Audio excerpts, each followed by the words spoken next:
Life ಅಲ್ಲಿ ನಿಮಗೆ ಏನ್ ಬೇಕೋ ಅದನ್ನ ನೀವು ಆರಾಮಾಗಿ ಅಟ್ರಾಕ್ಟ್ ಮಾಡಬಹುದು. ನಿಮಗೆ ಗೊತ್ತಾದು ಯಾಕೆಂದ್ರೆ ಲೈಫ್ ಅಲ್ಲಿ ಹೆಲ್ತ್, ವೆಲ್ತ್, ರಿಲೇಶನ್ಶಿಪ್ ಇರ್ಬೋದು, ಸಕ್ಸಸ್ ಇರ್ಬೋದು, ಏನೇ ಆದ್ರೂ ನೀವು ಆರಾಮಾಗಿ ನಿಮ್ಮ ಕಡೆಗೆ ಆಕರ್ಷಿಸಬಹುದು. ಯಾಕೆಂದ್ರೆ ಯೂನಿವರ್ಸ್ ನೀವು ಏನ್ ಹೇಳ್ತೀರಾ ಅದನ್ನ ಖಂಡಿತ ನಿಮ್ಗೆ ಕೊಟ್ಟೆ ಕೊಡುತ್ತೆ. ಆದ್ರೆ ನೀವು ಅದನ್ನ ರಿಸೀವ್ ಮಾಡ್ಕೊಳ್ಳೋದಕ್ಕೆ ರೆಡಿ ಇದ್ದೀರಾ ಅನ್ನೋದು ತುಂಬಾ ಇಂಪಾರ್ಟೆಂಟ್ ಆಗುತ್ತೆ. Hi, this is doctor Manjula Kiran. ಇವತ್ತು ಯೂನಿವರ್ಸ್ ಇಂದ ನಾವು ಏನೆಲ್ಲ ಪಡಿಬಹುದು, ಹೇಗೆ ಪಡಿಬಹುದು ಅನ್ನೋದನ್ನ ನಾವು ಅರ್ಥ ಮಾಡ್ಕೊಳ್ಳೋಣ. ಮೊದಲನೇದಾಗಿ ನಿಮ್ಗೆ ಕ್ಲಾರಿಟಿ ಇರಬೇಕು. ನಿಮಗೆ ಏನ್ ಬೇಕೋ ಅದನ್ನ ನೀವು ಕ್ಲಾರಿಟಿ ಆಗಿ ಇಟ್ಕೋಬೇಕು. ಆ ಮೆಸೇಜ್ ಅನ್ನ, ಕ್ಲಿಯರ್ ಮೆಸೇಜ್ ಅನ್ನ ನೀವು ಯೂನಿವರ್ಸ್ಗೆ ಕೊಟ್ಟ ಹೋಗ್ಬೇಕು. ಅಂಡ್ ಎರಡನೇದು ವೈಬ್ರೇಷನ್ಸ್ ಅಂಡ್ ಎನರ್ಜಿ. ನಿಮ್ಮ ಒಂದು ಫ್ರೀಕ್ವೆನ್ಸಿ ಏನಿದೆ ಆ ಫ್ರೀಕ್ವೆನ್ಸಿ, ನಿಮ್ಮ ಒಂದು ವೈಬ್ರೇಷನ್ ಫ್ರೀಕ್ವೆನ್ಸಿ ಒಂದೇ ತರ ಇರಬೇಕು. ಮನಸ್ಸಲ್ಲಿ ಡೌಟ್ ಇಟ್ಕೊಂಡು ನೀವು ಹೊರಗಡೆ ಬಾಯಲ್ಲಿ ನನಗೆ ಅದು ಬೇಕು ಇದು ಬೇಕು ಅಂತ ಯಾವತ್ತು ಕೇಳಬಾರ್ದು. ನಿಮಗೆ ಒಂದು ಫ್ರೀಕ್ವೆನ್ಸಿನ ನೀವು ಅರ್ಥ ಮಾಡ್ಕೋಬೇಕು. ಫಸ್ಟ್ ನೀವು ಯಾವಾಗಲೂ ಪಾಸಿಟಿವ್ ಫ್ರೀಕ್ವೆನ್ಸಿ ಇದ್ರೆ ನಿಮಗೆ ಪಾಸಿಟಿವ್ ಅಪರ್ಚುನಿಟೀಸ್, ಅದೇ ತರ ಸಂದರ್ಭಗಳು, ಅಪರ್ಚುನಿಟೀಸ್ ಸಿಗ್ತಾ ಹೋಗುತ್ತೆ.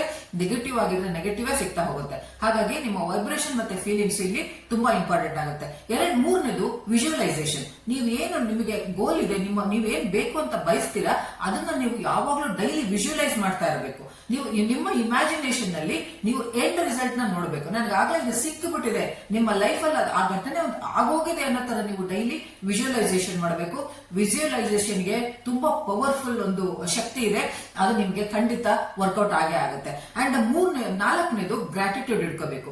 ಗ್ರಾಟಿಟ್ಯೂಡ್ ಅಂದ್ರೆ ಧನ್ಯತಾ ಭಾವ. ನಿಮ್ಮಲ್ಲಿ ಈಗಾಗಲೇ ದೇವರು ಏನ್ ಕೊಟ್ಟಿದ್ದಾನೆ, ಯೂನಿವರ್ಸ್ ನಿಮ್ಮ ಹತ್ರ ಏನ್ ಕೊಟ್ಟಿದೆ ಅದ್ರ ಬಗ್ಗೆ ನಿಮಗೆ ಧನ್ಯತೆ ಇರಬೇಕು. ಅದ್ರ ಬಗ್ಗೆ ನೀವು ಗ್ರಾಟಿಟ್ಯೂಡ್ ಬೆಳೆಸ್ಕೋಬೇಕು. ಯಾಕಂದ್ರೆ ನಿಮ್ಗೆ ಇರೋದನ್ನ ನೀವು ಗೌರವಿಸ್ತಲೇ ಇದ್ರೆ ಮುಂದೆ ನಿಮ್ಗೆ ಕೊಡ್ಬೇಕೋ ಬೇಡವೋ ಅಂತ ಯೂನಿವರ್ಸ್ ಯೋಚನೆ ಮಾಡುತ್ತೆ. ಹಾಗಾಗಿ ಇರೋದನ್ನ ನೀವು ಯಾವಾಗ್ಲೂ ಗ್ರಾಟಿಟ್ಯೂಡ್ ಇಟ್ಕೋಬೇಕು. ಅದಕ್ಕೆ ಧನ್ಯತಾ ಭಾವದಿಂದ ಅದಕ್ಕೆ ಥ್ಯಾಂಕ್ಸ್ ಹೇಳ್ತಾ ಇರಬೇಕು. ನಿಮ್ಮ ಹತ್ರ ಏನಿದೆ ಅಂತ ನೀವು ಕೇಳ್ಬೇಡಿ. ಯಾಕೆಂದ್ರೆ ಲಿಸ್ಟ್ ಬರೀತಾ ಹೋದ್ರೆ ದೊಡ್ಡ ಲಿಸ್ಟೇ ಆಗುತ್ತೆ. ಸೊ ಹಾಗಾಗಿ ನೀವು ಫಸ್ಟ್ ಗ್ರಾಟಿಟ್ಯೂಡ್ ನ ಬೆಳೆಸ್ಕೊಳ್ಳಿ. Gratitude is very powerful actually manifestation ಅಲ್ಲಿ. ಅಂಡ್ ಐದನೇದು ಬಂದು ಟ್ರಸ್ಟ್.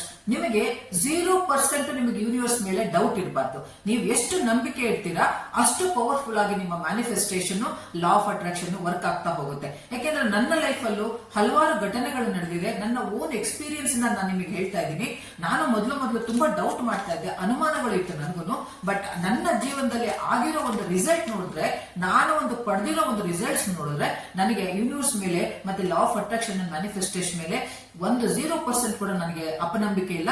ಈಗ ನಾನು ತುಂಬಾ ಆರಾಮಾಗಿ ನಾನು ಏನ್ ಮ್ಯಾನಿಫೆಸ್ಟ್ ಮಾಡ್ತೀನಿ, ನಾನು ವಿಜುವಲೈಸ್ ಮಾಡ್ತೀನಿ, ಅದನ್ನ ನಾನು ಆರಾಮಾಗಿ ಪಡ್ಕೊಳ್ತಾ ಹೋಗ್ತಾ ಇದ್ದೀನಿ. ಹಾಗಾಗಿ 0% ಡೌಟ್ ಅನ್ನ ಇಟ್ಕೊಂಡು ನೀವು ಮ್ಯಾನಿಫೆಸ್ಟೇಷನ್ ನ ಮಾಡಬೇಕಾಗುತ್ತೆ. ಸೊ ಈ ಒಂದು ಮೆಸೇಜ್ ನಿಮ್ಗೆ ಇಷ್ಟ ಆದ್ರೆ ದಯವಿಟ್ಟು ಶೇರ್ ಮಾಡಿ, ಲೈಕ್ ಮಾಡಿ ಅಂಡ್ ಸಬ್ಸ್ಕ್ರೈಬ್ ಮಾಡೋದನ್ನ ಮರಿಬೇಡಿ. ರಿಮೆಂಬರ್, ನಿಮಗೆ ನಿಮ್ಮ ಥಾಟ್ಸ್ ಎಷ್ಟು ಮ್ಯಾಗ್ನೆಟಿಕ್ ಅಂದ್ರೆ ನೀವು ಏನು ಪಾಸಿಟಿವ್ ಆಗಿ ಯೋಚನೆ ಮಾಡ್ತೀರಾ ಆ ಒಂದು ರಿಸಲ್ಟ್ ನಿಮಗೆ ಇವತ್ತಲ್ಲ ನಾಳೆ ಖಂಡಿತ ನಿಮ್ಗೆ ಕೊಟ್ಟೆ ಕೊಡುತ್ತೆ. ನಿಮ್ಮ ಸಮಯ ಬಂದಾಗ, ನಿಮ್ಗೆ ಕೊಡಬೇಕು ಅನ್ನಿಸ್ದಾಗ, ನೀವು ರಿಸೀವ್ ಮಾಡೋದಕ್ಕೆ ರೆಡಿ ಇದ್ದಾಗ ಖಂಡಿತ ಯೂನಿವರ್ಸ್ ಆ ಒಂದು ನೀವೇನ್ ಬಯಸಿರ್ತೀರಾ ಅದನ್ನ ನಿಮ್ಮ ಮುಂದೆ ತಂದಿಡೋದ್ರಲ್ಲಿ ಯಾವುದೇ ಒಂದು ಡೌಟ್ ಇಲ್ಲ. ಮುಂದಿನ ವಿಡಿಯೋದಲ್ಲಿ ಮತ್ತೆ ಭೇಟಿ ಆಗ್ತೀನಿ. ಅಲ್ಲಿವರೆಗೂ ಬಾಯ್.